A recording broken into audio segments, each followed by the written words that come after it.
Dès le moment où on a officialisé le projet de reconstruction du nouvel hôpital, on a su qu'il fallait qu'on enclenche et qu'on entame une démarche BIM sur le projet. L'ancien CHU était sur un modèle de tour, donc avec une spécialité par niveau, avec sa partie consultation et sa partie hébergement sur le même niveau. L'organisation est différente aujourd'hui, on est sur des plateaux horizontaux où on regroupe plutôt par activité. On a l'ensemble du plateau technique, l'ensemble de l'hospitalisation de jour, l'ensemble de l'hébergement ou l'ensemble des consultations multidisciplines. Un peu plus de 110 000 m².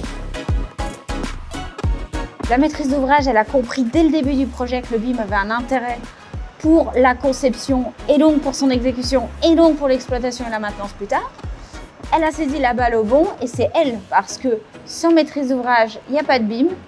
Et du coup, sans mission BIM, on ne fait pas de BIM. Côté Vinci Construction, j'ai dû définir un petit peu la stratégie BIM qu'on allait mettre en œuvre et aussi organiser un petit peu le déroulement des études et comment on allait procéder lorsqu'on aurait gagné l'appel d'offres.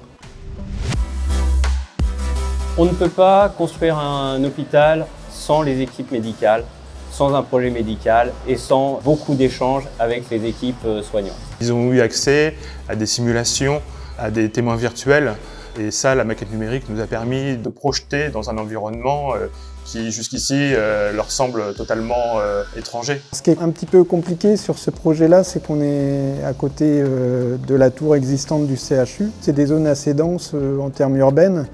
Et donc on doit construire un hôpital entre guillemets neuf dans un endroit où il se passe beaucoup de choses.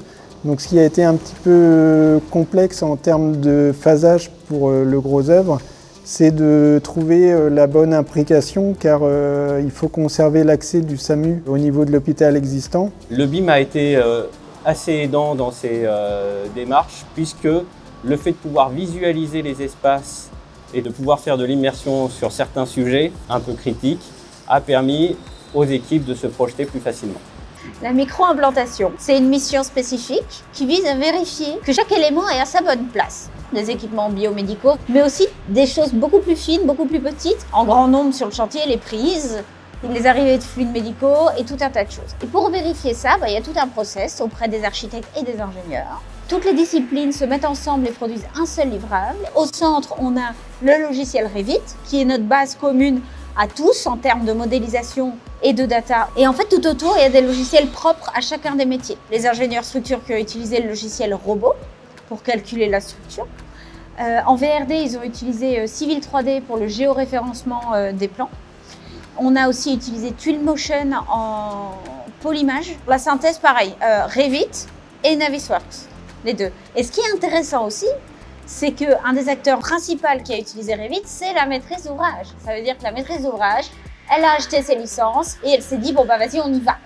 C'est plus la base de données qui nous importe que la maquette 3D. Elle foisonne d'informations utiles pour le CHU et dans l'exploitation de ces futurs bâtiments. La possibilité de planifier ce qu'on appelle des plans de gros entretiens renouvellement. Le BIM, dans la mesure où c'est une centralité des informations, c'est là qu'on va pouvoir aller chercher de façon fiable l'ensemble des informations pour produire les livrables menant à la certification HQE, qu'il s'agisse des simulations thermodynamiques, des calculs de facteurs lumière-jour ou simplement du poids carbone du bâtiment. Le CHU de Caen, pour moi, évidemment, en BIM, c'est un peu mon bébé BIM. Et clairement, à la fin, on est content du résultat et surtout la maîtrise d'ouvrage, c'est le plus important.